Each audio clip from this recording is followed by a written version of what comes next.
I'd hold back, except I know this is exactly how you would feel if you had won. Because I saw you doing it on Thursday or Friday. Let's. You got third place. Oh, Didn't yeah. win, Okay. but third. $400. I had a Friday night lead. I had a Saturday night lead. I actually really wasn't because I mean, it fucking ebbs and flows. It's crazy. I did not feel great. But congrats, $400. $20 and $400. Well, good week. For anyone that didn't play in our DraftKings game, we got to break this thing down because the PJ tournament was incredible. It got taken to a whole nother level. And you convinced me of something. We've been arguing about something not on the air, off the air for a month, and I finally understand what you've been trying to tell me, so we can get to that. But congrats to whichever Texan806. He won the big money, or she, I don't know, $675. I got to tell you, John, third place for 405. Feels good, but I was sleeping on the lead. I came into Sunday, I was like, DJ, Koepka, Morikawa, Finau. My confidence was all over the place. Like moments I thought there was no way I could lose. At other moments I thought you were going to chase me down. At one point late on Sunday, I was in fourth place. You were in fifth place. I started thinking, like, are we going to have to go live for this finish if you and me are like, if we're on a playoff hole or something? I was thinking it too. And then by about a hole, I was thinking about going live when I thought I had a chance to win. And then by 13, I realized I probably couldn't win. I was trying to get some cash. Yeah. And you could do the math for you. It was clear that once DJ wasn't going to win, you had no chance of winning the ultimate prize, right? Well, if there had been some, like if Finau, because I had Koepka, not anybody was watching on TV, but Koepka actually could help me out a little bit. Yeah. So I didn't need DJ to win. The very end, yes, I needed DJ to win. But, yeah. Would you agree? We'll see. I think there's going to be more juice in these games for football. And football, I think we're going to need it a little to add some juice. Just the season's already feels a little weird. Yeah. And we're football guys. So, I mean, all I want is football. And it's already feeling. Guys. Yeah, I mean, we're August 10th, which usually me and you would have been at like 3 or 4 training camp practices and be hyping up shit we saw. It doesn't even exist. There aren't even practices to attend. They haven't even started practicing. And I do wonder once we get a big game, there'll be as juice. But you brought it up. The way golf is broadcast, it's just rapid fire to every player that if you're in the mix, it's all the players that you're either rooting against or for. Football, even the red zone is not quite the same, right? No, and I think what makes golf, I didn't quite realize it, and I'm fired up to do football with everybody because this golf tournament was amazing. 150 people got in at $20 a pop, and top 10 paid, and it was fantastic. So this week we'll do another one. We won't do 150 and we won't do $20, but you agree top 10 for the majors paying and do the $20 adds a little something. Yes, it's great. That was your idea to cut it down from 20 to 10 for the winners and double the money from 10 to 20. And because you just went from 270 to 400. The feel of adding a lot of money. I mean, it's not like 130 is that much money, but it's a lot when you could win. The difference between 270 and winning 405 is a big fucking difference. Yeah. And the main prize of over almost $700, that's a lot of money to be in like a little pool. And especially one thing, you hear these stories about fantasy football pools, you can win $1,000. It takes a whole fucking season. This is a 4-day little marathon, sprint. Well, here's the other thing so back to your point about golf being perfect is like, everybody's playing in the same game, unlike football where you're red zone and every shot. You might have Mahomes. I got a game that's already over. My guy got hurt, and it's just and the other thing injuries play a part. And certainly points in football, 8-yard catches, all those things all those things matter. But this is like winning is so directly tied to your individual scoring in golf that golf DraftKings is so directly tied to who's winning, as opposed to in a football game, the winning team, winning or not, might not be relevant to how many points a guy's getting you. Well, you could have 2 guys on a team. They could win by 20 points, and if the guy has 1 catch and the running back has 3 carries, you get screwed. Right? Well, yeah. But here's an example. It's like, so down the stretch Sunday, I was in 5th place, winning $202. Dustin chips in for birdie on, was that 16? Yeah, the short hole. That takes me from 5th to 4th, 202 to 270. He hit it in the hazard and still chipped in for birdie. Unbelievable. And a crazy chipping. All right, so that was worth $50, 5th to 4th. Then he birdies 18. That takes me from 4th to 3rd, from 270 to 405 because even though I tied the third place guy, he moved into second place and that got me bonus points. So winning gets you like the position of the player. So as opposed to now, again, I'm fired up for football, but I don't know if I quite realized 8 weeks ago when we started playing DraftKings golf exactly how perfect this sport is for it. I've been saying for a long time, football is equipped. I mean, it's just a normal football year. It's sweet. And football probably is – it's harder to gamble on golf. It's actually easier to play fantasy on golf than gamble. It's actually easier to gamble on football. Not that it's easy to win, but it's very easy to understand, right? I'm getting 7 points, this team, whatever. It's very black and white. You got a good shot. Fantasy football, there's some randomness to it, but it by far is the best sport to gamble. It's very easy to take in the gambling. And really golf is too. It's just hard to bet on one person against 60, right? Or whatever, even toward the weekend.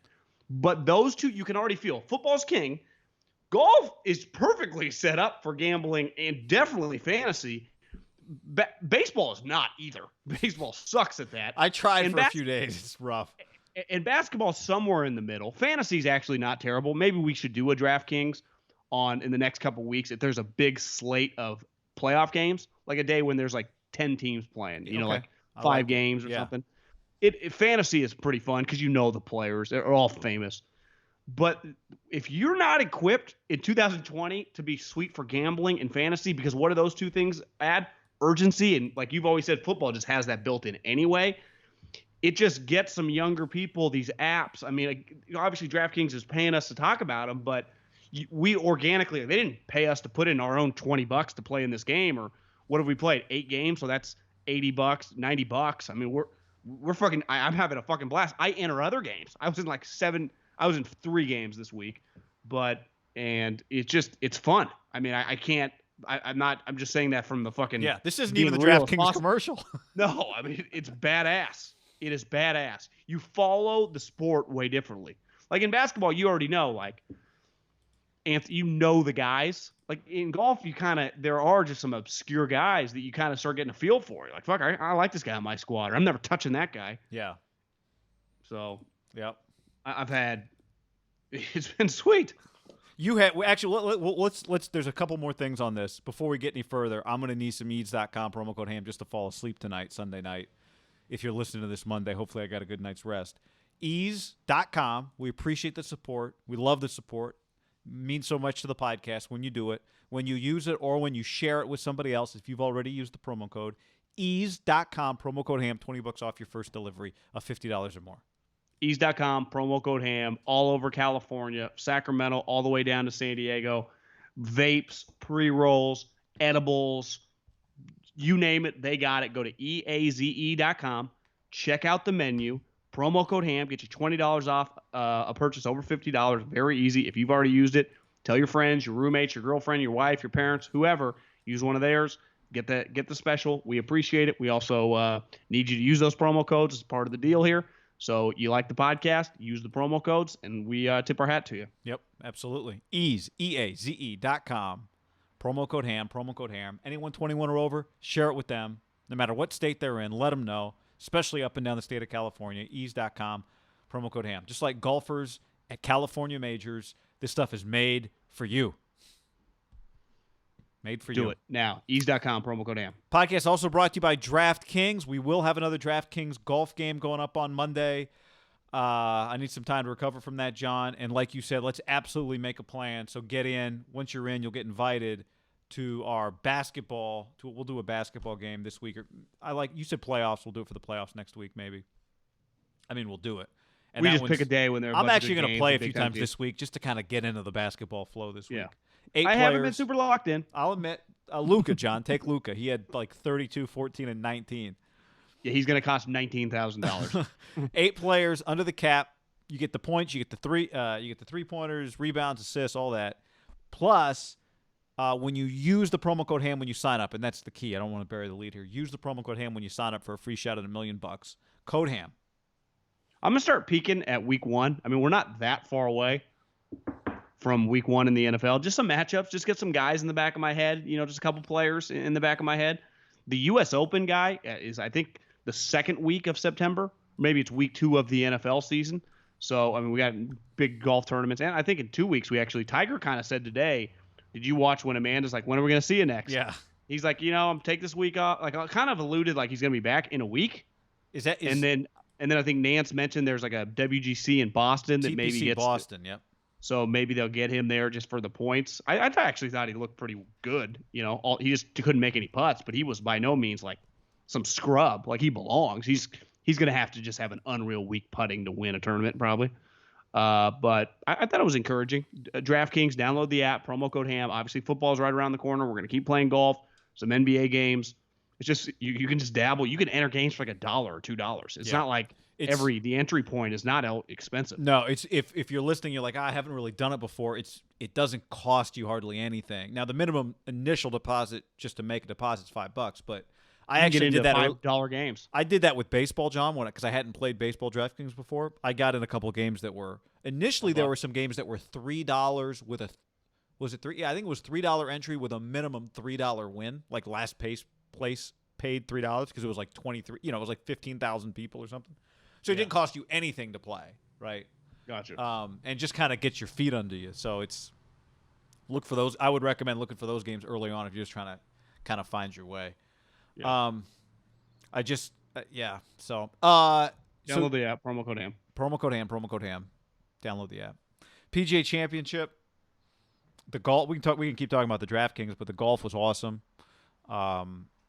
You were in 10th place last till the very end. You would have won like $108, and you got bumped out by some, I don't even know what it was that bumped you out. Jason Day lipped out a couple putts down the stretch, or I almost had it.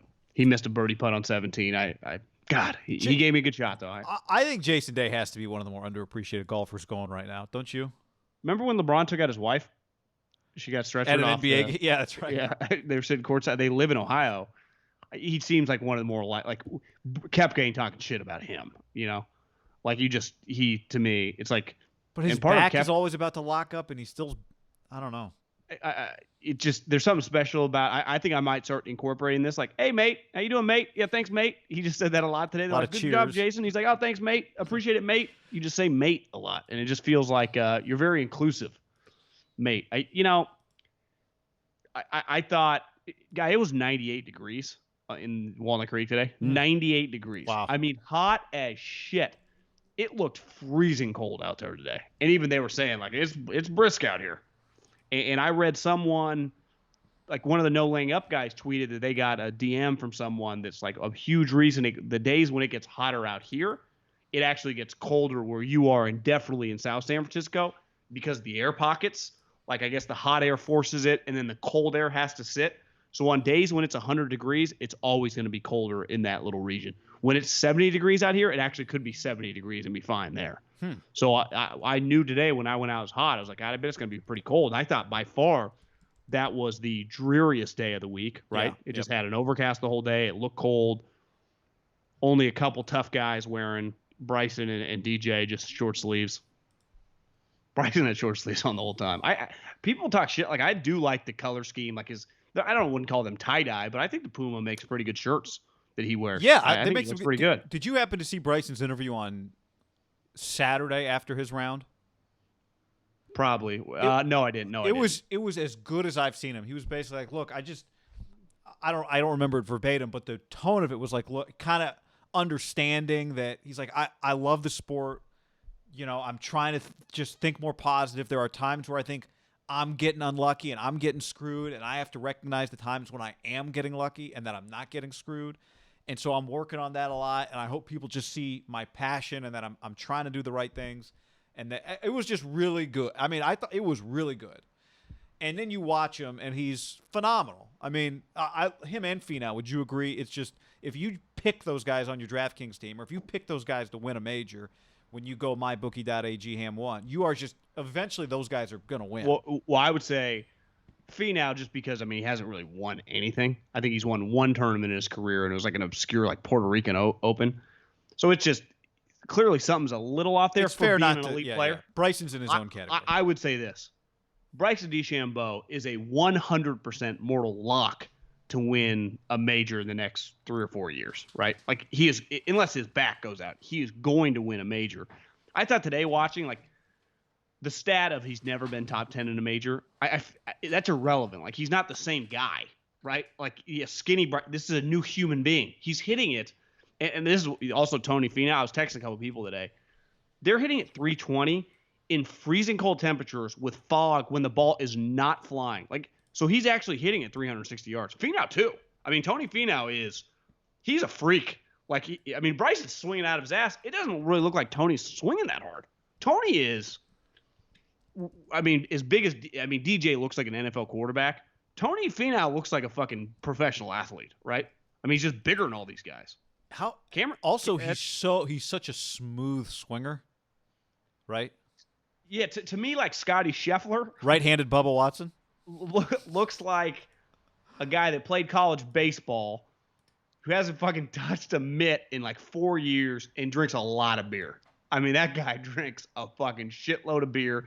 He looks 36. You Google him, I don't even think he's 25 yet. So he's one of those guys that are just like, God, you look old. You look like, you've been playing with Tiger since in the amateur? You guys came up together? No, actually, I graduated college in 2014. Him and Bryson, I guess, were the same age, like grew up. One went to SMU, and I think Scotty Scheffler might have gone to like A&M or Texas, or he went to a Texas school because I saw Jane Slater tweeting like when she worked in local sports, covering just all colleges too in Texas. She covered like Bryson and him. So he must have been a big time blue chipper. Cameron Champ, Sacramento kid. Yep. Homeschooled. Did he go to UCLA? Did he? I think he did. Yeah. Cameron Champ? I thought he did, but I did not know that. A&M. A&M. Okay. Never mind. Yeah. But he's a sack guy. Yeah. That I knew. There's a handful of guys who,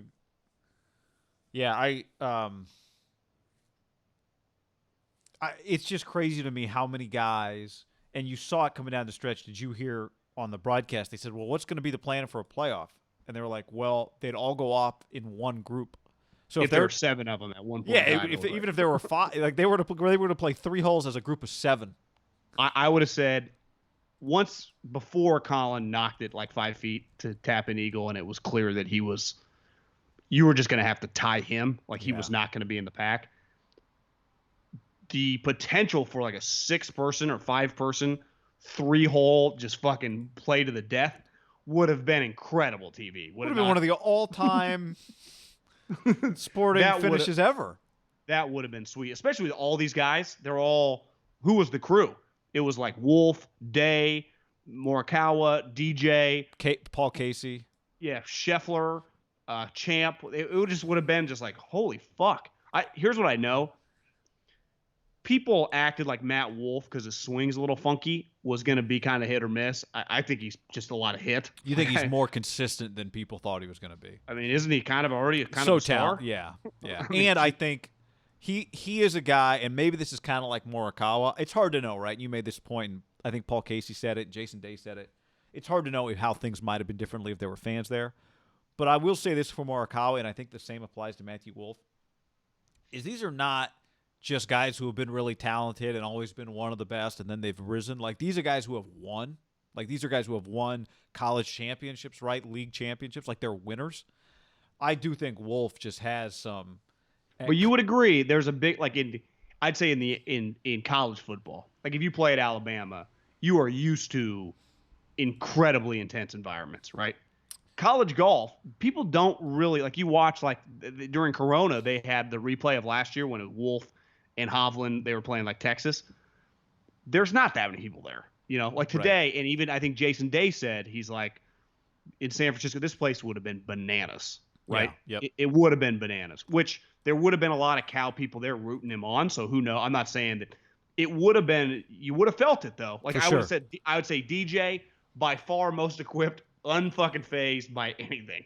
Koepka actually might have fed off it a little bit. Maybe Koepka needed it. Yeah. Would you agree the Cameron Champs, the Schefflers, like typically, historically, they kind of crumble in that moment, like the first time around, right? Morikawa, who knows? Maybe he's just, him and Wolff are just elite. There's 3 of them. There's Wolff, Hovland, and Morikawa. Like Hovland's the shittiest. What did he shoot today? Like, is he like 500? Just super solid, yeah. But and I think you're right about the fans. I do think there's something too when you watch Wolff. And we've seen Morikawa play in other events. Again, he hasn't been a pro that long, not with fans. So this was Wolff's first major, and this was Morikawa's second, right? But it was Morikawa's first major as a pro, right? Because he played last year at Pebble as an amateur. But I do think there's something about both those guys, and you just made me think of it with what you said about Wolff, that they are just winners. Like, they've won at every level they've been at. They haven't just been in the group of the best. Like, I think they're winners. So I'm with you on Matthew Wolff. You want to hear some prize numbers? Colin Morikawa won $1.98 million. Wow. And Dustin Johnson making that putt, the difference in tying for fourth, $205, $400,000. All like Wolff, Day, Finau, a bunch, like 6 guys got $400,000. Casey and Dustin Johnson each got $968,000. So there's almost a $600,000 difference in finishing, and if tied with Casey. And for Casey, Dustin tying him what did that cost Paul Casey? I mean, I would imagine 1.1 million or something for second. This was a huge purse. Yeah. Like, yeah, that cost him a couple. But you feel better about, like, you can't control that. To me, like, when other people hit putts, all I know is if I'm rooting really hard for the $200 that Dustin just made me, Paul Casey's got to be rooting against him. Well, 100%, but I think it's easier to stomach other people doing shit. Like, I can't imagine the feeling when you hit a putt, you're like, God, and you look back, you're like, that putt just made me $600,000. Yeah. Now, Dustin Johnson has a lot of cash, but still, that's a big swing. Yeah. that was a big putt for Haberman and for Dustin. Jesus. And for Paul Casey. And for Max Lautman, who I knocked from 3rd place to 4th place.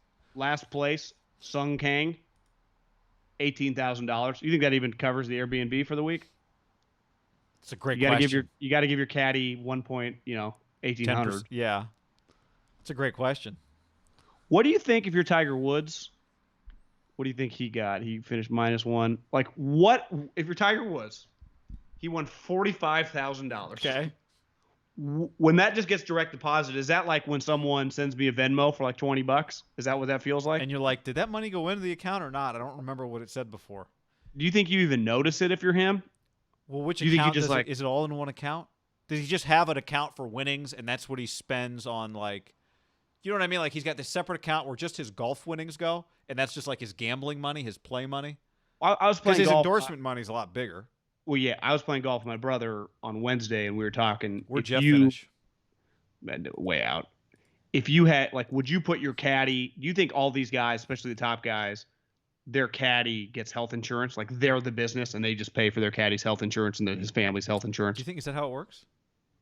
You think the caddy has to pay for his own health insurance? Because Jeff was well, if you had a caddy, I would imagine these guys have corporations. You just would do that. I would think like that'd be the right thing. You would imagine if you're the player, you do that for the caddy. If I'm Justin Thomas, as opposed to the caddy being an independent contractor just paying for it himself. He's an employee.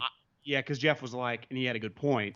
Wouldn't you want to do if money's no issue? It's one thing if you're making $200,000 a year, right? But if you're a guy that's like making millions of dollars. You know, Jeff was telling me like for the ranch, you know, a family of 4 was like $1,700. Like if you can't do that for the caddy, like that guy's part of your group. So, you know, you're talking, you know, $20,000 a year. I heard writing it off through the business. But I don't know. It makes sense. I mean, if it's really one of your guys, like I heard a discussion. But when Finau broke up with his caddy like 2 weeks ago. Yeah, I mean, yeah, I mean if he's but I just think when you have that guy, you want him to like. You're in it together. He's the only guy out there with you. I heard somebody make the point, was it on the No Laying Up podcast or what? Maybe it was on PGA Tour Radio. I heard a great Phil story on PGA Tour Radio the other day, by the way. But they were saying that because there was a question like, was this on No Laying Up where they were like, is Justin going to pay Bones his 10%? Because part of the 10% is just the grind of week after week after week. Now, he probably does, right? But I wonder, I mean, is he paying Steve? Is his other guy named Steve or something like that? I think it's Jimmy. Who might have the corona, sick and dizzy, you know. But that got me thinking. Like I would imagine Justin's covering all that guy. Like that guy's been with Justin for like 5 years, like the peak of his powers. Like in the bunker with him. Like not the actual sand bunker, but the bunker. Yeah, yes. The grind, just standing there behind him while he's hitting golf balls till 7 p.m.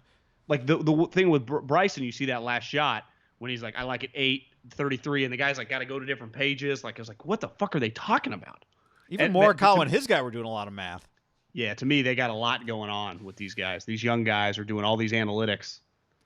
Dustin's like, you just hand me a 7, bro. The Phil story I heard, because you tweeted this, and I do want to mention ESPN Plus, but you tweeted this week, or maybe we were talking about last week, and I agree with you. I think PGA Tour Radio on SiriusXM does a really good job if you can't watch. The story I heard, I don't know who it was, because there's shows usually, even if it's live during the event, they've got like 4 guys just talking, telling stories. And one of the older guys was saying he was playing in an event like in Tucson in the 90s. He was kind of older, his career was over, and Phil Mickelson was just out of college, and Phil was in this event. And Wednesday night, this guy goes out to play the back 9 as his final practice round before this tournament that he's going to play in. Phil walks up. He doesn't really know him. He's like, can I play 9 with you? Sure. They play 6. They get to 16, and Phil's like, hey, how about we do this? You play with my clubs. I play with your clubs, $100 a hole. Well, He's lefty. The other guy's righty. Right. Yeah. And the guy's like, well, $300 later, I find out Phil's a hustler. Phil's naturally right-handed, right? And Kicked his ass. They were just laughing about how that's Phil's hustle with ping pong, with all kinds of stuff. Do you think Phil telling a sex joke with Jim Nance is one of the more awkward things you've ever seen? Nance got the joke. Faldo didn't. Like, do you think had Phil been thinking about that when he walked Phil up? Like, I only got went a on zinger. TV to work that joke in. I was convinced. He only wanted. Did you hear Faldo on Sunday? Do you have to finish the joke, or do you just let it lie? No, you let. Like you, I'm you I'm cannot good at finish 3 that joke. things. I'm good at talking golf. I'm good at playing golf. The then joke is just you stop. don't say the third thing. Yeah. But did you hear Faldo today? He's like, I sure hope Phil's daughters weren't watching yesterday. Oh my god. Well, to me, was he saying? I think he's got like. Does he have 4 kids? Just say like making babies, or does he just mean having sex? Yes, that's what he means. Yeah. Yeah. So I was like, Phil. I also think this, and it's pretty clear, and I think Peyton Manning would be the same thing. Like Peyton, he's so rich. I mean, he had a stretch where he was the second highest paid athlete in the world for like 4 straight years behind Tiger. Remember, he was making like $70 million a year.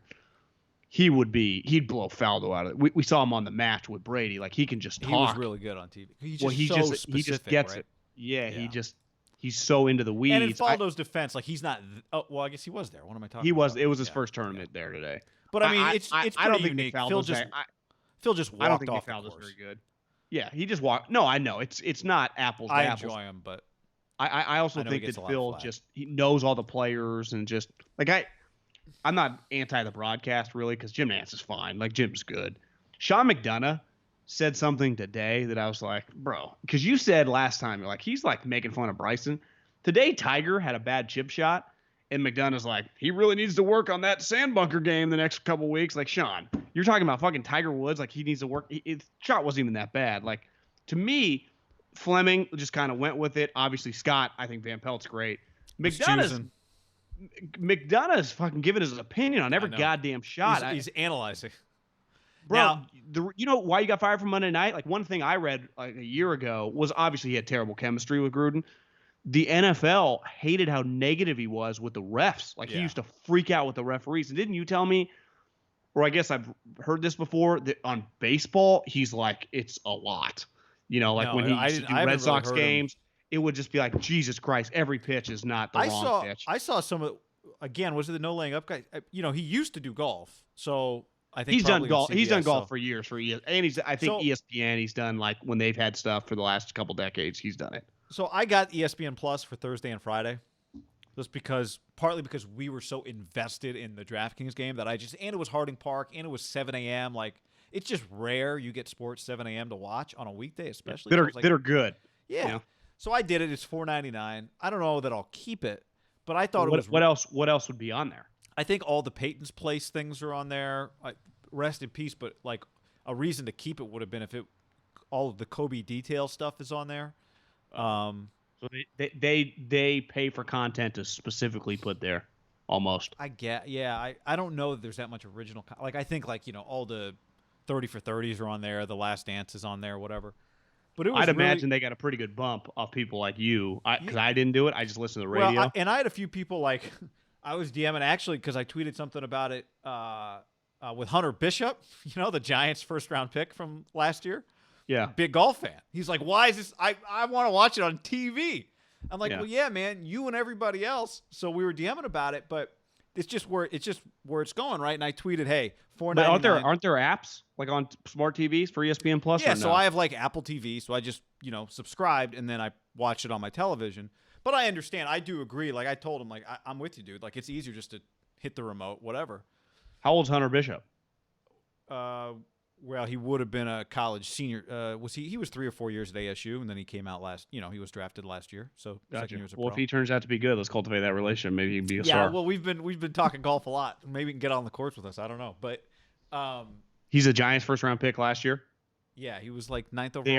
The Arizona State kid. Yeah. Okay. So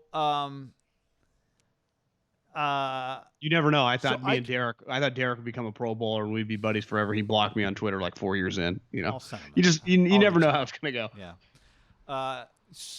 Just don't start screenshotting texts. So, so I tweeted, hey, the $4.99 made its money, right? And Dennis O'Donnell, who we've known for a long time here in San Francisco, local sports anchor, tweeted, and he's right. He's like, basically, he tweeted, it's criminal. ESPN already takes enough of your cable bill.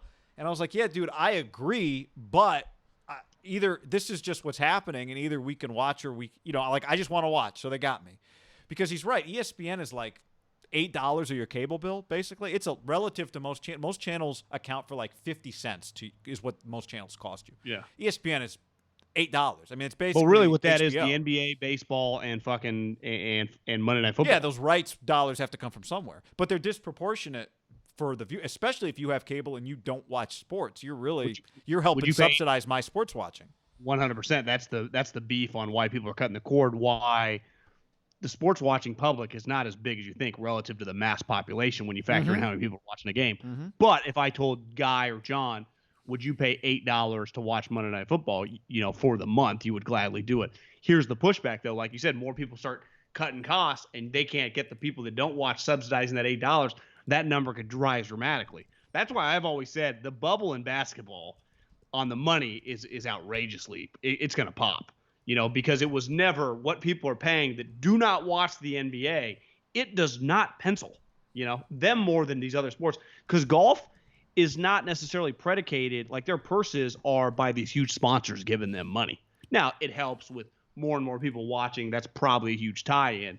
But like the reason the NBA's, these $300 million contracts have been given out is a lot because of these media money and no one's watching. That's why whenever we get in these arguments about that's where ratings do matter, because that's how you justify getting these huge amounts of money from these fucking people that can put it on the cable and charge a shitload, and that's like keeps it all flowing. And that's where I always get back to.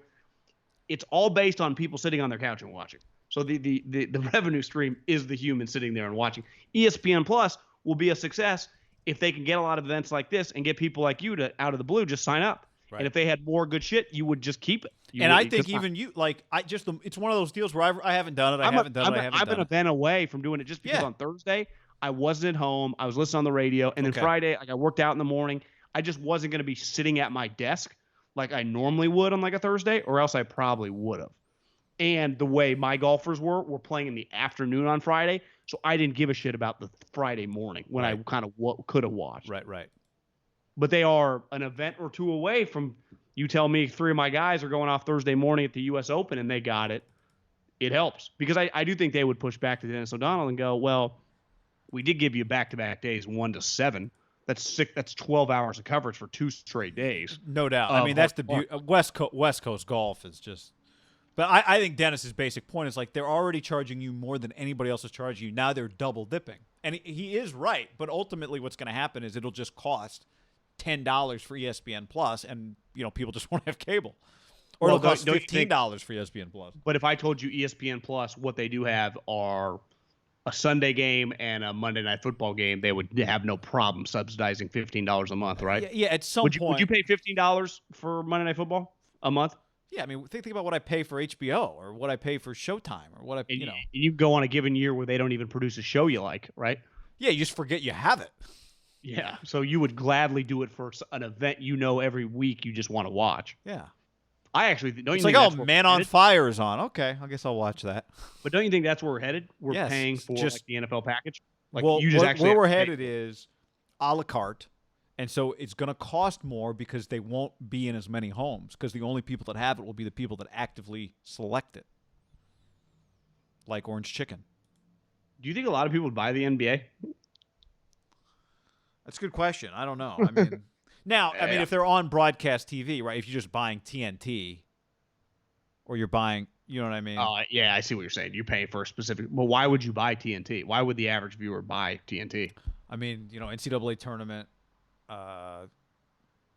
NBA, some baseball, some shows. Yeah, I mean, it might be that you're not even. To your point, it might be that it's like MLB Sunday Ticket. It's all that stuff packaged together, and your local team is on your local channel. I feel like baseball would have an easier way. Like, think how many Cubs fans, Giants fans, Dodger fans. Like, would there just be a lot of like Lakers, obviously, but I mean, I don't know. I'm not trying to be negative on the NBA. But you're talking about local teams would have to pay you'd have to buy it in your own market. Yeah, I haven't quite figured that. You just, to me, you almost buy like you do with the NBA package, and you just get it all that way. Like, I think that's when you say key, a la carte. That's where I think we're headed. Like, where do you find the NFL? Where you find the NFL. Now, here's where they couldn't do that because they make so much money on 2 or 3 people paying them. Like, they wouldn't want to just sell it themselves. Networks, yeah. They actually don't. Because all their games are national telecast. They don't have local telecast. That's a major difference. The voice of the Niners is actually the radio guy, right? Right. Yeah. When people think like, who calls Giants games? You think Krug and Kipe. Well, they don't even exist in football. Which, do you think that ever changes? Or no, just too much money for national stuff. Yeah, why would there's such the beauty of the sport is that you and I will sit down and just like, Bills Dolphins, here we go. Yeah, exactly. Sweet. And then you'll be like, oh, I got to watch Tiki Barber here, but whatever. I got 2 on my team. You always know. That's the one thing with NFL fans. They know the worst crew. Like, oh, we got Dan Fouts. He doesn't even know who's on the team. It's just one. You just acknowledge it and go with it. It doesn't fly as much in basketball and baseball because you get used to your local guy, knowing your guy inside and out. You're conditioned that way. You're conditioned to know Tiki Barber might not know who your offensive coordinator is. It's like, whatever. Yeah. Just fucking shut up. I'll just turn it down. Right. Music on in the background. Yeah. Or Red Zone, right? Or Red Zone. I mean, I found myself going back and forth on Red Zone, even when I have been playing daily fantasy. Like, I do like watching the ebb and flow of a football game. And you do not get that in the Red Zone. You have no clue. For as great as it is, and the action on a given, like, you can go through a 10-minute stretch on the Red Zone is elite. But you don't really know what's going on. Like, how'd they get to the 15-yard line? Like, what happened? Right. You can see a team score, and they actually were playing like shit, right? When you're watching a game, like football, to like really get a feel for the game, like, you do need to watch them kind of ebb and flow going back and forth. Offense, defense. You do not get that at all on the Red Zone. You have no clue what's happening besides who's scoring in the Red Zone on the Red Zone channel. Yeah, I mean, I think it's, in the afternoon when you're getting chunks of games, it's probably a little more useful. Well, when there's 3 games going, yeah. When the morning slate and there is 7 to 9 games going, it's hard to keep track. Besides, I mean, you keep track of the scores. From a gambling standpoint, it helps you kind of just keep an eye on things. But if your team's on, like if you're a Niner fan, you're fucking the Niner game's on when the Niner game's on. Right. John, before we move on, let's tell the people about sleepnumber.com/ham. Sleepnumber.com/ham. We appreciate your support, and that's all we ask you to do is just check it out. Sleepnumber.com/ham. As more places reopen and we safely enjoy the summer, quality sleep so important, as it always is. Natural immunity booster, helps with energy and recovery. Every guy on tour wearing their little bracelet knows how important that is. Go to sleepnumber.com/ham to shop your way, either at a Sleep Number store or online at sleepnumber.com/ham. Guys, it's really easy. If you're looking for a new bed, this is the cream of the crop. Sleep Number. I have one. You have one. I love Sleep Number beds. They are elite. The beds, I mean, it really has something for everyone. Having a good night's sleep is absolute game changer. How much better do you feel after a good night's sleep? I'll tell you this, John. One of the tips from Sleep Number to get a good night's sleep is ambient noise can be helpful if you can find the right times, like a little sound machine, right? Create a peaceful place. You keep the bedroom at a cool temperature. low to mid 60s. Okay, that's doable. The Sleep Number bet is big. Here's why you need a good bet. At least you and me do, because one of the other tips they have is Belichick's ambient noise is like, "Ike." just mumbling. It's just the sound of like headphone static. Yeah. The sound of Tom Brady's airplane leaving the New England area. But don't drink caffeine past 3 p.m. That's one of their tips for better sleep. I do not follow that tip. So good bet. I need all the help I can get. Yep. Sleepnumber.com/ham. Get on it right now. Proven quality sleep is life-changing. Sleep Number 360 smart bed. And now for a limited time, save up to $500 on select beds. Shop your way at Sleep Number store online at sleepnumber.com/ham or by chat. Sleep Number bed owners enjoy almost an hour's more sleep per night. Just incredible. Get on it. Once you get on it, you'll understand why. Sleepnumber.com/ham. All right, John. I guess this was, what day was this? Was this Friday? You tweeted a photo on the YouTube, the photo's up, of Trent Williams, and your tweet is here. I'd want this guy protecting my blind side. And there is more. This is a wide-angle lens that the 49ers have at this press conference. There's more Trent Williams than there is not Trent Williams in the frame of the photo. I'll be completely honest. Beside him in a Redskins uniform, I didn't quite know what he looked like. He's fucking massive. Like, take nothing away from Joe Staley. Incredible career. Hall of really good. Hall of, he'll have his number probably retired by the Niners. He will have it retired by the Niners, I think. Yep. He is one of the great staples in franchise history. Character-wise, ups and downs, multiple Super Bowl teams, starting left tackle. This guy just looks like, I don't even know. He looks enormous, guy. I mean, his arms are fucking huge. Just watching him talk, he actually was, I watched his press conference. When you just hear about a player, you get this perception in your head, and maybe it's because he didn't play last year and weird things in Washington. I didn't think he was like a bad guy, but I was kind of just, I had no really thought. I was like, oh, yeah, Trent Williams. I'm watching him talk, going, this guy's really impressive. And now offensive linemen tend to be smart. And I go, well, who loves him? The Shanahan family loves him. Like, what type guys do they like? I don't know, high character guys. If anything, like, they don't really do elite players that are slappies. Like, they really don't like that guy. They like a blue collar. Like, obviously they would love an elite player, but they want him to act like Joe Staley. Like, Kyle Shanahan loved Joe Staley. And then you watch this guy talk and you go, God, how much does this suck that this 7-time like all-pro who looks like the biggest guy in the NFL, and guy, he is from a football geek standpoint, he's like a dancing bear. Like, he has wide receiver feet. Remember that video break? If anyone that didn't see the video break, go to our YouTube channel, watch from when they signed him the video we did. We did an offensive line film breakdown because that's what we do. It was incredible. He's just a freak. And you hear him talk.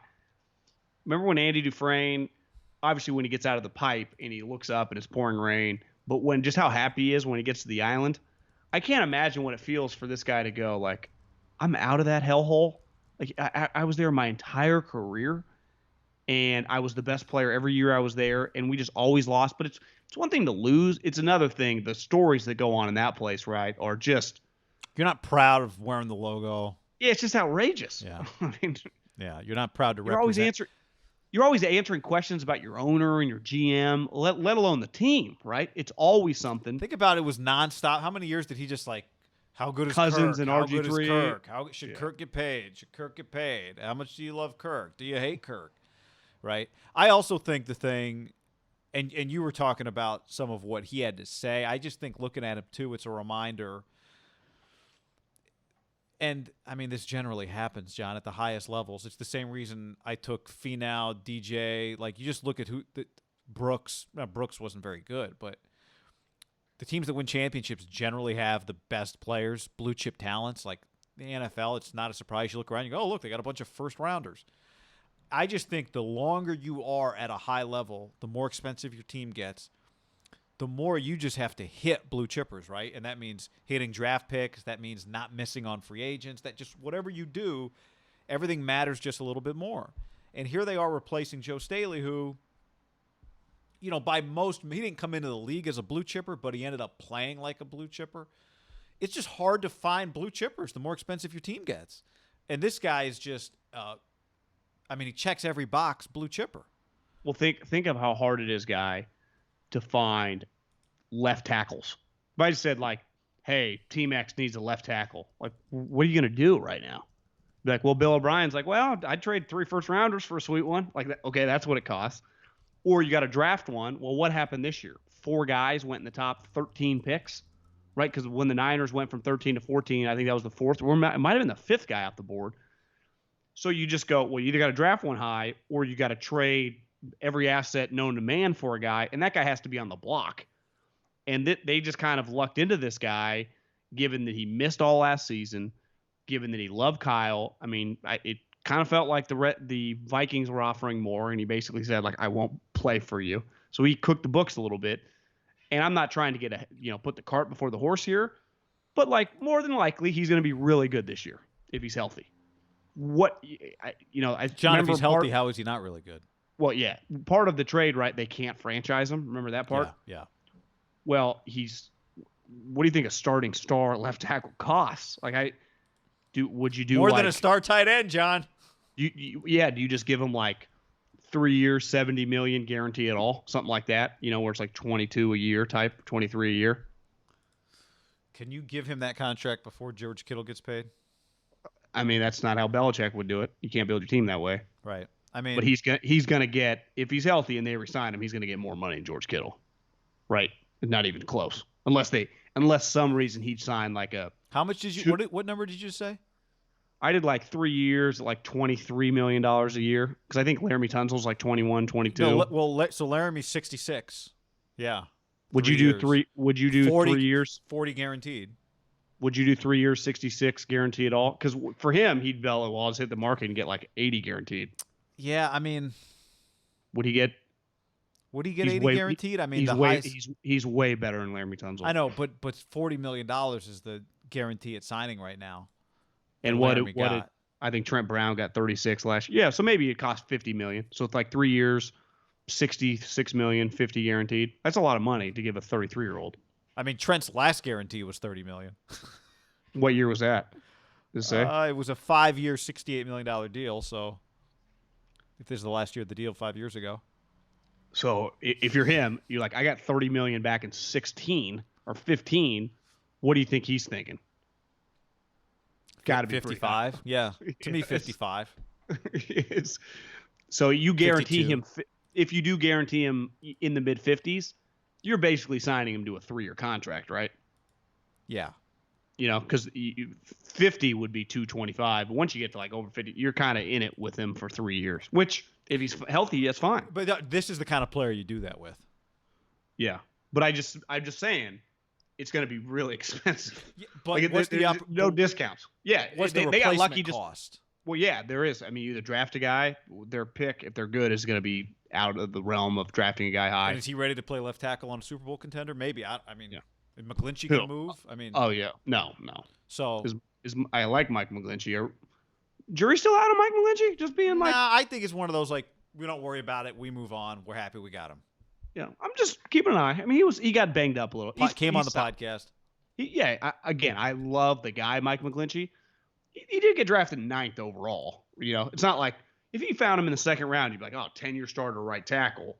Like, I drafted a guy 9th overall. I'm looking for like Mitchell Schwartz, who was a 2nd round pick. Yeah.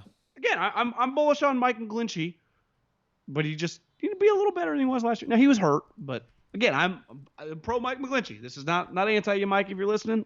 Thanks for coming on the podcast. I hope to have you again. Just he's going to be asking for some money soon. Yeah. I think that's like you ain't but you're not breaking the bank for Mike McGlinchey. That's part of my point.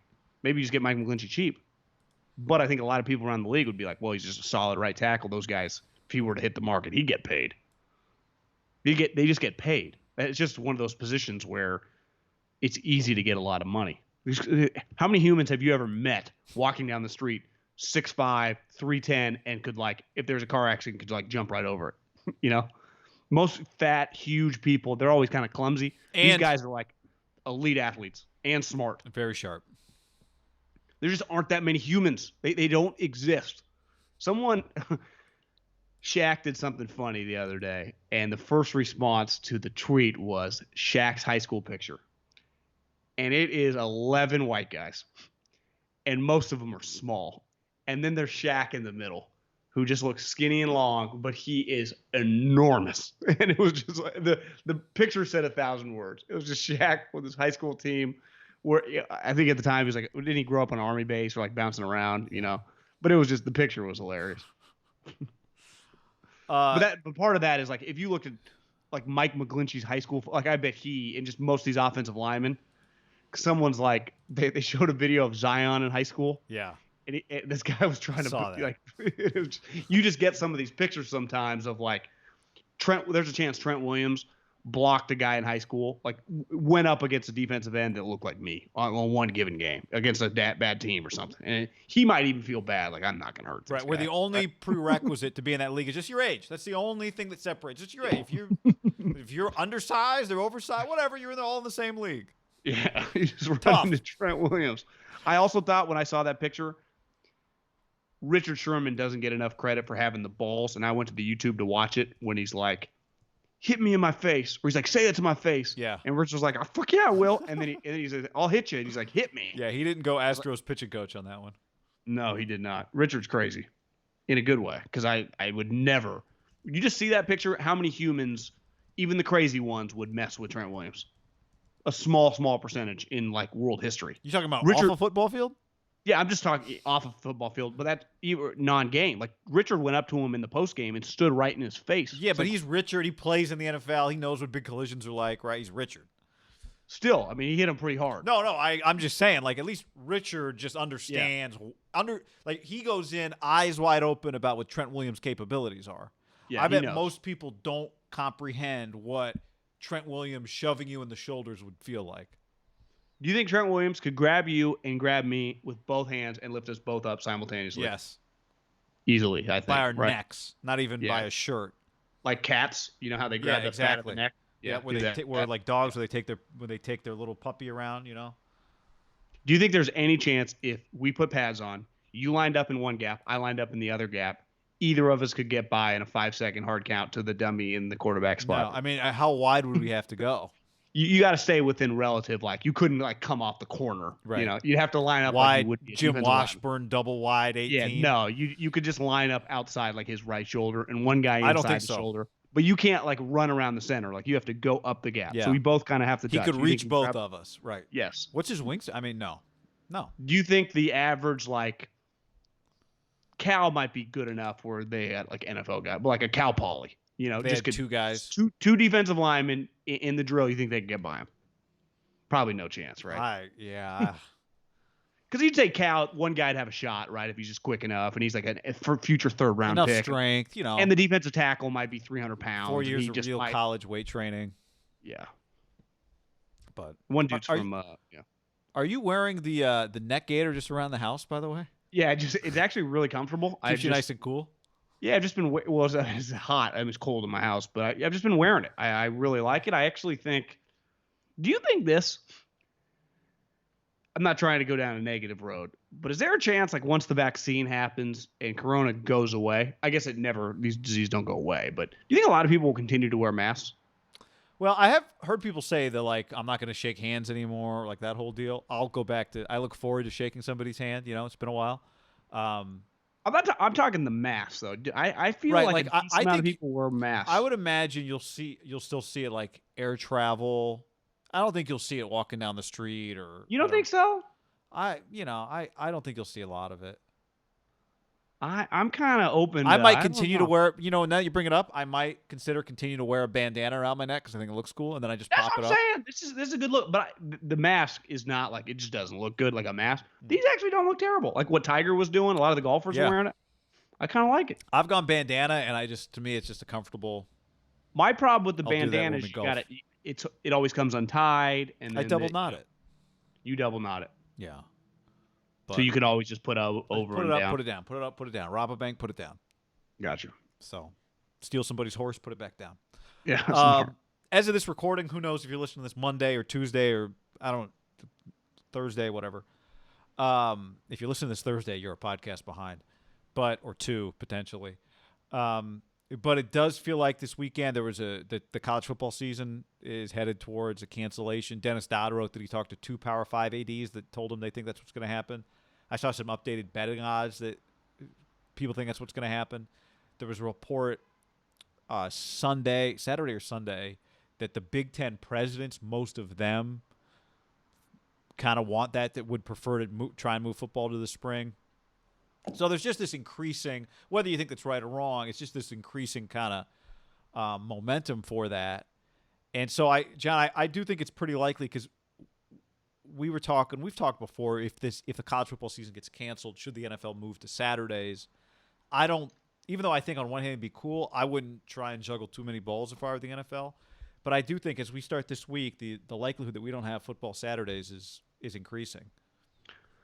I would say if it was a normal season and for whatever reason there was a catastrophe, like the NCAA went under and they couldn't play college football, but the NFL was just business as normal, they would think about rapidly like adding some games. I do think given You're this saying year, adding games or just moving some of the games? Yeah, excuse me. Yeah, bumping to Saturday. I don't think they'd like split it half and half. It would just be like, why don't we just add 2 games to Saturday, starting in October or something? Given that their corona battle is serious too, and the travel is serious, and dealing with everything is, I would imagine the people that are in charge of the hotels for the NFL, like the guy in charge of travel, it's pretty serious this year, right? Where are we going to say? Who are you guys going to have? Like making the food? How do we trust you? Like if I'm playing Tampa and I'm going to Florida, who am I? Do I send people early to make sure? Do we get outside food? Do we send our own cooks? Like Right. it's not a normal travel year, because I think the NFL feels pretty good about their 32 bubbles, right? That they can just handle within their own facility. You heard all these coaches say, like I saw Bill O'Brien say like 2 weeks ago, he's like, I think this is the cleanest place in Houston. I saw Kyle was like, I was really nervous. And then you get here, it's like, God, I can't believe what they've done. Well, I've seen yeah, a lot of you coaches saying that these facilities. I saw Belichick was like, I don't know what the plexiglass bill was around here, but it couldn't have been low. I just think that these coaches, when they first showed back up, had to be like, this place looks way different, right? Yeah. Now it looks better than the dining room table. I have a buddy in the NFL that told me he has to show up every day at work at 6:30 in the morning to get tested 7 days a week.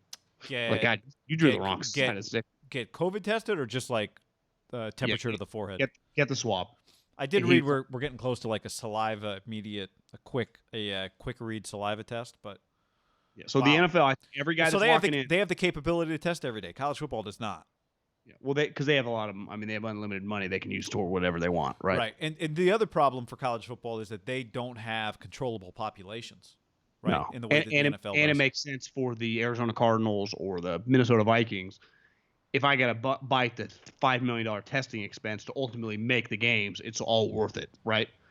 And in college, and you don't have a workforce that is, college football has this whole other thing going on right now, right? With the athletes going, are you guys? I don't know if I want to play for you, right? So, not all of them, but there's just this whole other element with college football that doesn't exist. There's several elements, and the population being the biggest one and the liabilities.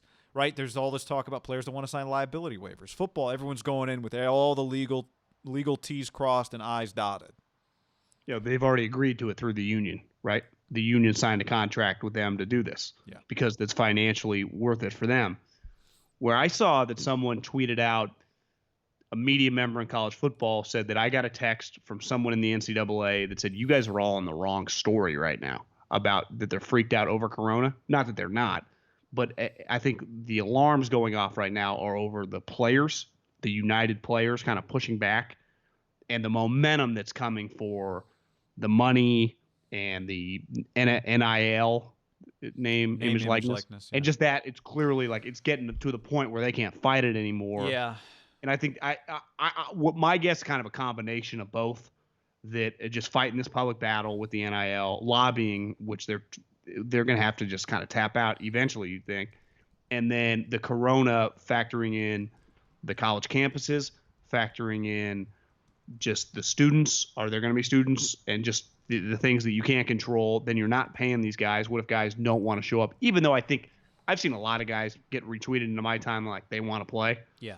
right? Because I Yeah. think if I was a college player, Like I'd want to like play. Donovan Thompson Robinson, the quarterback at UCLA, has said, "Hey, look, I respect a lot of it. I want to play." I do think this in response to the being on the right or Well, the wrong story. most young people are not. It's why did 69 people total opt out of the NFL? It's like most people under 30, especially, are not. I Yeah, don't I think mean, most college football players. It's more about getting paid than like they're worried about dying from the corona. well, see, but that's the point that person was making about being on the wrong story, and that's where I kind of disagree. Like, name, image, and likeness is going to happen. Now, is it going to happen from the federal government where it's going to be overly regulated, or is it going to happen? Because like I've said many times, John, they don't know what we know about how YouTube advertising works. I'm convinced that they haven't figured it out yet. It's going to hit them one day because How would Mark Emmert even think about it like that? but right? somebody's got to be on the ball here. But maybe we'll consult. Maybe it'll be Haberman and Middlecoff before Congress.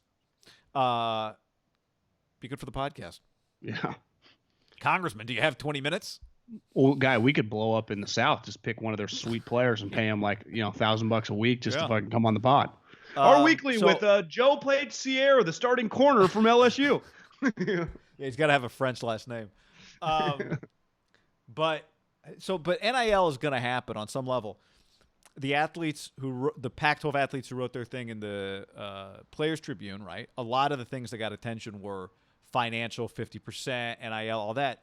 Then they got on a call with Larry Scott, the commissioner, and the only thing they were really offended by is they didn't feel like, maybe they were offended. The main talking points was actually the health and safety when it came down to it for at least that group on their Pac-12 call. So I think to play college football this year, if players really would be willing to sit, I think it would end up being more of a testing, liability, insurance, health and safety thing than it would be an NIL thing. Now, I do think big picture, there will one day be a world again without COVID, and health and safety is not going to be a part of this conversation. That will just be about NIL, and that's where I do think it's coming. But I don't think NIL is what would keep players, even though it's something they're bringing up. I think they're bringing it up right now just because they feel like we got a lot of leverage. Let's ask for the moon. I think at the end of the day, though, right now, what they're at the heart of it, just based on what I saw from some players and what they said at that call the other night, I guess it was last Thursday night. What safety do they not have now? Well, they just want uniform testing. They want daily testing, like the NFL has. They want uniform testing across every campus. They want uniform policies across every league across the country. They just some of those protocols that, as we've seen, like protocols just kind of. That's what the Pac-12 guys were asking Larry Scott to do for the country. Well, what they want him to do, there's some discrepancies between what they're asking for and what's actually in place. Like they're saying we don't want to sign waivers, and the Pac-12 said none of the things that you've signed are waivers. They're more of those quote unquote pledges. They're not legal waivers. Yeah, they're not binding. So they're going back and forth on that. Like, well, is it or isn't it? We don't think it is, and so it's a little messy. Who's representing the players? The players. But like, who's their general counsel? Do they have like a lawyer? You think, writing the memos? No, I mean I'm sure they're consulting with. There's a guy who used to play football at UCLA who's. Is that legal to have a lawyer do pro bono work? See, that's actually been another factor in all this that. Because someone in the legal realm is helping. Well, there's a guy named Ramogi Huma. Can you imagine had if this all 12 nonprofit guys for many years? The United's got well, it's 12 ineligible? contacts, but they say there's hundreds of them. So and again, are hundreds of people willing to not play? I have a hard time believing that. But anyway. So every school is represented in the Pac-12 thing, right? No. By one contact. No. Not every school was represented. No. So USC did not have a guy on that list. See? But some schools had two. I think Arizona had a guy, but he actually said he was going to play. The Trojans did not have a player involved in that. Well, they might have had a player involved, but they did not have a player listed as a player representative. Gotcha. Yeah.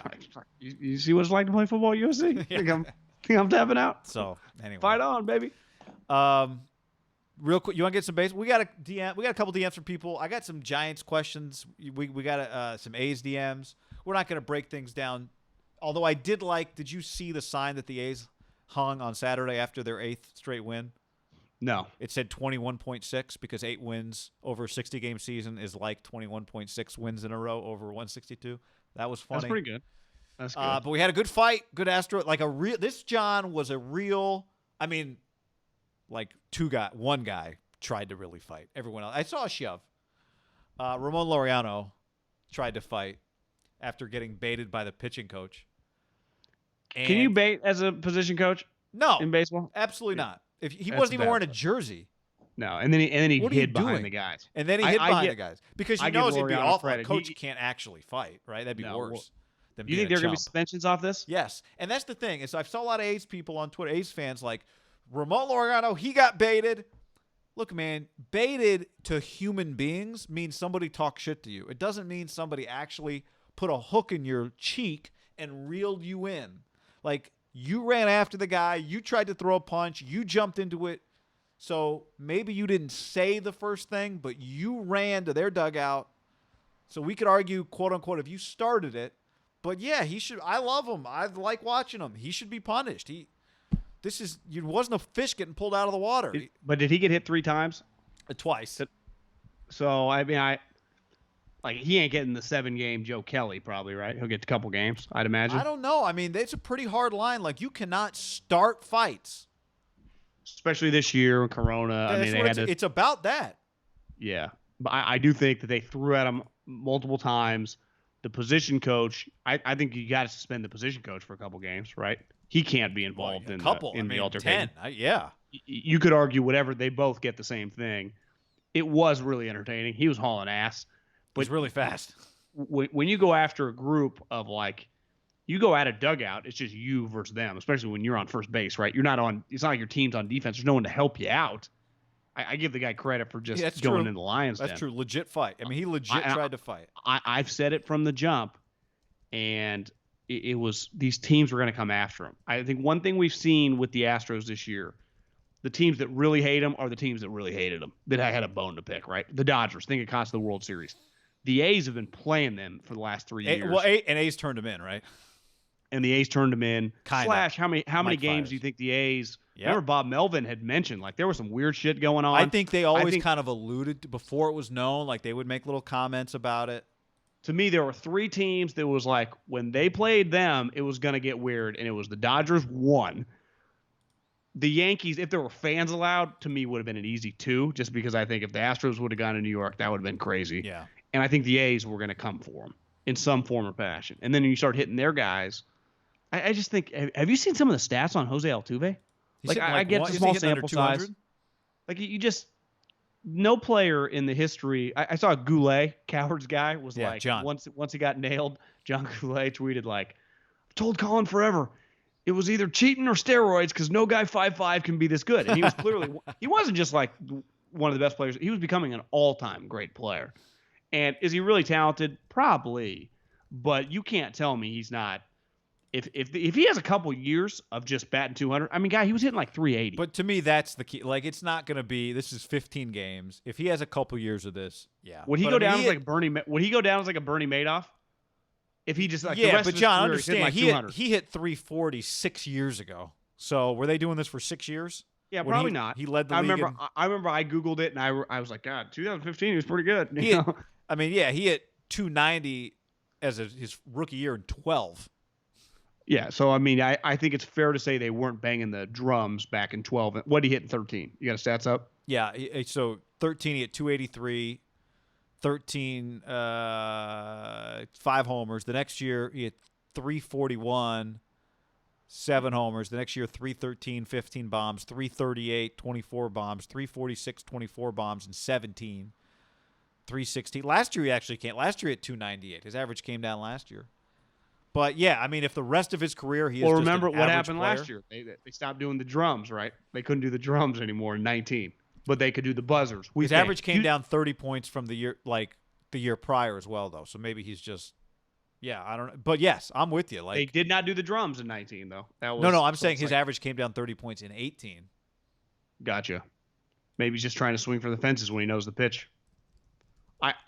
I'm kind of hoping he gets exposed as a fraud because it's just hard to. I mean, someone forwarded me a clip. I guess he had like 7 defensive blunders a day, like tripping. I think he's in his own head now, and that's just the nature of like baseball. Is kind of like golf or kicking. You can probably get really, really frustrated when you're sucking, and then you feel this pressure. He does get bailed out though with the no fans. He really does, because I think he would have heard it. The I one thing you want, say about the one thing you say about the steroid guys, they had to face the music for 81 games, right? yeah, I do. Part of me wonders though if they're almost because I think I heard Fosse say like, well, without fans, it's easier to hear a lot of stuff, and he didn't mean the mics. He meant for the players to hear what they're saying to each other, like for guys to hear. I wonder if players are chirping, if almost having the fans there would have helped the Astros just to have some natural noise that's just a little Yeah. bit of a distraction. You've told me, and I don't know the answer on this, but in baseball and in the NBA, when they have the fake crowd noise, do you think players can hear that or no? I don't think so. You think it's just dead noise in there playing baseball? Because I texted yeah. someone else that they said they thought they could hear the noise. I don't Really? know. Well, I didn't have no know. clue. Did you see that clip of Charles asking whether or not the players can see in the NBA the digital fans? Where they acted like he was an idiot because he thought they were like actual humans. No, I thought he was just saying, can the players see the digital boards When they with look at the fans board, waving? can they Right. see like Shaq sitting there or whoever? And everyone else was saying they cannot see it. That the players cannot see that. I would assume that I thought is the players just could camera. see it. Yeah, I thought the camera is just shooting live to the court, and that's what the court sees and what we see. Right. So do you know? I assumed I was with Chuck. Like I thought the players could see it. I assumed it's like a TV board, and just the fans are up there that the players can see it, Yeah. and we can see it just So off somebody the camera. tell us, because I'm with you. I thought everyone was making fun of Chuck. I'm like, here's the other thing. In that clip, no one even gave Chuck it wasn't really clear that he got a straight answer. No, see, and I assumed that they hear maybe not as loud as we hear it on TV, but just some ambient crowd noise in a park. That it's not just dead air. But maybe you're right. I don't know the answer on that. I don't know. The reason I think that is because a lot of the broadcasts, what you get is if a guy gets a hit, you'll hear more crowd noise. If there's a home run, there's more crowd noise. So that is somebody in the TV truck adjusting the crowd audio. Playing like with a board. Yeah. So that's why I think that. But because I was watching a Yankee game the other day that didn't have it, and it was brutal. Just and dead then air. somebody hit like a double, and it came up. So I don't know if they were just riding it too low or what. So that's why. The other thing is you can hear, like, I think people have made the point, like, everyone can really hear each other on the baseball field. That's the other thing that makes me think there's not crowd noise coming through the speakers. I haven't thought that much about it. Baseball is a little weird. I mean, it works, but it is weird. Basketball just looks completely different. It's just they just manipulated the situation, so you're just watching something completely different. Football is gonna look weird. I don't see how it doesn't, right? Yeah. Just empty stadiums and just no juice. I mean, a huge part of it is like a third quarter in a tight game. People are chanting. It's like people get pissed. You're amped. It's gonna be weird because golf. I don't even really think you notice it. I mean, it would help, and the cheers, and they bring it up sometimes, like that would have got a loud roar, you know. But it's just watching guys play golf. You know, I think in football, just Also, the when crowd they noise, spray the shots, chants, probably that's where you spray a shot and you have to hit it from like and the people are surrounding them, and you got to hit it down a line. the way of we humans. did last year at the U.S. Open around DJ. Yeah, What didn't you yell something? Or you were just Go like, "Come DJ?" on, DJ," or something like that. Yeah. Remember we had I mean, DJ surrounded on 18 on The Saturday. one thing Friday? in golf, you just hear a lot of people's names. Hey, JT. How about the Rory! fan at Harding Well- Park yelling "Go Raiders" through the fence at Tiger? That was pretty. That was incredible, guy. You caught that. They'd That yelled was at good. Tiger every single place he went when he went to the stretch by this fence. It was like 12, 13. It's really just 12 and 13, right? When you feel it. I guess 11 where the green is, and the 12 tee box when you're walking down is right across the fence. And he did not look any day that I watched him until the guy said, "Give me a nod for Raider Nation." And that got his attention. And then Van Pelt's like, well, he does love his Raiders. So to me, it just there is something to be said about the power of sports and the power of football and just the power of just teams and fans and bringing it together. Like that was, if I'm a Raider fan, that was a cool moment. Like that's got his fucking attention talking Raiders. Not like it'd be one thing if like he's a Patriot fan, they're always kicking everyone's ass. I mean, the team sucks. Do you think Tiger has the NFL package and watches every Raider game? Yes, there's no doubt about it. Why would he not? Yeah, he has to, right? Don't you think? I would think if he's home on a Sunday for sure. Why would he not? Like, because football, like if that's your team, you're gonna watch them play. I wonder I'd be fascinated what he thinks of Derek. Like, would he crush him, or would he be like, you know, like because he's got pretty high standards. You'd think like he'd want a little more out of his quarterback, probably, right? I'm getting a lot of Derek on my timeline. You think he's texting Gruden? I'm getting a lot of Derek on my timeline. This is a big year, man. I've just seen a lot of like kind of feeling ourselves and just like just kind of acting like we're a top 6 or 7 quarterbacks. Just Well, let's get a season here, John. A month away. How about are you giving Hunter Pence a hard time for losing a pop up by missing a pop up by misplayed it by about 40 yards, lost a no hitter. This is where I give him some slack, John. It was the 6th inning. Johnny Cueto was nearing 100 pitches. I had the game on TV too while I was watching Better Call Saul. Johnny Cueto also twice came up like limping. The second time, the trainer had to come out to make sure he was okay. Now, he stayed in the game, but Hunter Pence might have saved Johnny Cueto from himself if he had stayed in that game too long. He did have a great tweet of me, He did have my plans, 2020. Like that was pretty funny. I'm sorry. Like, I was not watching the game live. I just saw a lot of people tweeting about it. I give him no shit. Like, he made a blunder. 9th inning. Okay, maybe it's obviously a big deal. It's the 6th inning. You got Johnny Cueto. No chance he would not have finished the game, right? They would have just had other people pitch. So it would have been a team no-hitter if they pulled it off. It's just like, I'm sorry, guy. I don't take any Giants game seriously this year. Like, whether I'm just a hater or whatever. I'm a but diehard I'm not talking Giants about fan. taking it seriously. No, I know, but it's like, when your game, like, to me, if that's a Yankee team or a Dodger team or or the A's, I just think these random this year too, like whatever. Maybe it's a bigger deal in a normal year. Until Hunter Bishop comes up, John. Well, yeah, and then we'll get him on the pod. We just need him to be a star. I'd like him to be like a 7-time, Gold Glover / go to the Hall of Fame. Yep, I'm with it. All right, do we know? Do you want to just take a guess where the PGA event is this week, since we're going to do a DraftKings?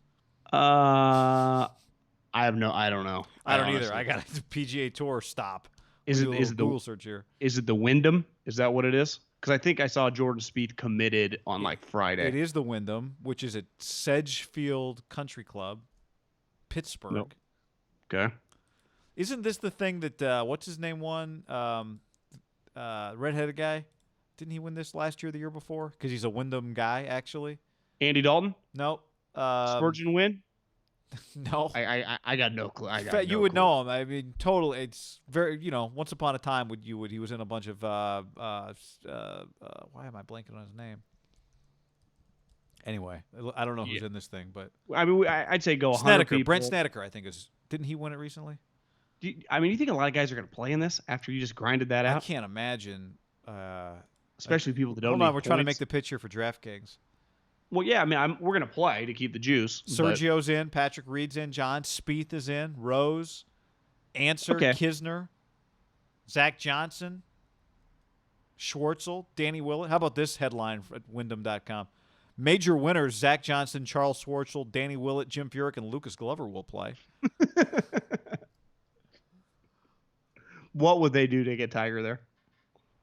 I mean, hell, they'd die for like Roethlisberger to show up. it's all right? about the FedEx Cup points, John. Like, hey, Mike Tomlin, can you come out here and just play 18 on like a Thursday? We'll just follow you around with the camera. Big Ben. Could you just caddy? You see Big Ben say he lost like 30 or 40 pounds? No. Has he lost 30 or 40 pounds? Yeah, he said he hasn't been this light in 12 years. Part of his injury was I don't think we realized, like, we knew he had a bad, like, he lost the season for the shoulder. 3 tendons ripped off. But I did read that he had been dealing with the pain. Remember how Richard, when he tore his Achilles, had like a sore Achilles for like a year? And they're just like, yeah, it's going to rip. And I think his elbow was one of those, like, it's probably going to go. But you just got to go till it goes. It's not like you can't have the surgery until it goes, like, unless you want them to just cut it off. Right, and there's right. no reason to cut it off. Yeah. Because It's I not saw like Koepka, changing your oil early, getting out ahead of it. I saw Koepka, like, I can't technically have surgery yet because it's not, my meniscus isn't ripped enough. But it's painful.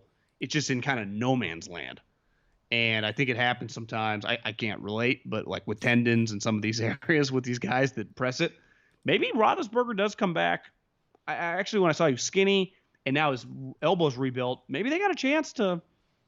I mean, are we crazy to think Pittsburgh? Like, they went 8-8 with no quarterback. Defense is sweet. He gives us some juice. Who's to say that, like, they don't look at like the Ravens as like the big bad wolf? Yeah. It's not like they're gonna be like the Ravens. Like, what are we gonna do? Could they be a sleeper to win that division? Because I think everyone's like Ravens win the division. Well, I would say Coward like, called him 16-0. I'm just saying, keep an eye on the Steelers. Tannenbaum he's wrote good, him off. If he's good, do you agree that they're like if playoff Roethlisberger's team. solid, they're a lock playoff team. Yep. Because their defense is sweet and they just have offensive guys. Yep. Tannenbaum, I mean, listen, Mike, you can't say Joe Burrow or Baker Mayfield is better than Roethlisberger. Like, you just can't. If you want to say Is other that teams exactly are better, what he said, though, or was he just saying if those guys have potential? I think he was saying, like, those guys have potential if they're better than Ben, which they're drafted really high. Maybe they could be. but not this year. No, but I guess- I mean, I think he's saying, like, hey, how do we know for sure that Burrow isn't going to have a better year than just he's talking about the number one pick who was a superstar. Like, You think Joe Burrow's going to have a good no, season? I don't. But I do. I don't think he was saying like Joe Burrow's better than Ben Roethlisberger right this second. I think Ben's earned the respect when you talk. To me, it's one thing to Yeah, be but like, I think he's just trying to talk about possible scenarios. no, I get it, but Baker's coming off. He was one of the worst quarterbacks in the league, and Joe Burrow gets drafted to the Bengals. Yeah, You know, no, I get it. I get it. It's just not a great setup for those two guys. Now, Baker should have a better season. I mean, last year was atrocious. To me, we've seen the Joe Burrow just highly touted guy, drafted the worst team. It's probably going to look really ugly. Maybe I'm wrong. I don't expect him to be good at all. And not because I don't think he's good. I just think that It's not. you're going to set look for up some success. games where it's like, Joe Burrow just throw 3 pick sixes in the third quarter. You know, like he's just going to have some of those moments, right? Against the Ravens and the Steelers too. The one where he gets bailed out is like he benefits greatly from no fans, right? Going to like play Pittsburgh or Mhm. Baltimore on like a Thursday night. Hell, even going to play Cleveland. Yeah, I mean, they got a good fan base. He benefits greatly. So actually, maybe it's set up for Joe Burrow to be decent. Who knows? All right. On that note, Adios. get in our DraftKings game this week. Yo, tweet it out Monday morning if you're listening. Be up. All right, later.